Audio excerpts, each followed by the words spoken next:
తండ్రి కుమార పరిశుద్ధాత్మకు మహిమ కలుగునుగాక.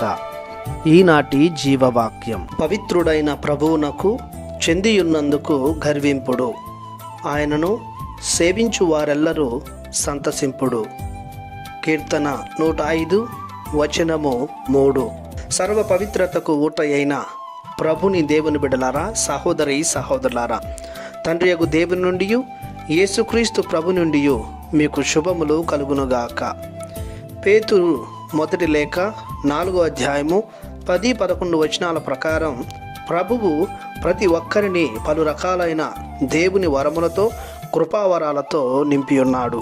కావున వారిని దేవుని గణపరచుటకు మరియు ఇతరుల మేలునకై ఉపయోగింపవలెను. సేవించడం అనగా దేవునిని ఆరాధించడం మరియు దేవుడు చేసిన మేలులకు కృతజ్ఞతలు చెల్లించడం. పవిత్రుడైన దేవునికి చెంది ఉండుట వలన, ఆయనను సేవించుట వలన అనేక లాభాలు మనకు చేకూరుతాయి. సేవ చేయడం వలన మన చూపులు, మన ఆలోచనలు దేవుని మీద కేంద్రీకృతం చేస్తుంటాం. తద్వారా దేవుని వలె మారుటకు ఆస్కారం కలుగుతుంది. సేవ చేయడం ద్వారా తోటి సోదరులతో మనకు సత్సాంగత్యము ఏర్పడుతుంది. మన విశ్వాసాన్ని, మన ప్రేమను పెంపొందిస్తుంది.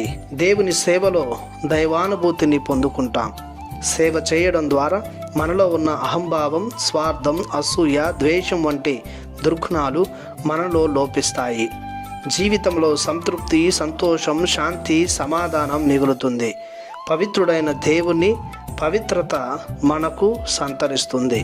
ఇవన్నీ దేవుని సేవించడంలో కలుగు భాగ్యములు. కావున మనం కొలిచే, ఆరాధించే దేవుణ్ణి గూర్చి గర్విస్తూ ఆయన సేవలో, ప్రేమలో నిమగ్నమైన మనం నిత్యం ఆనందించుదాం. ప్రార్థించుదాము.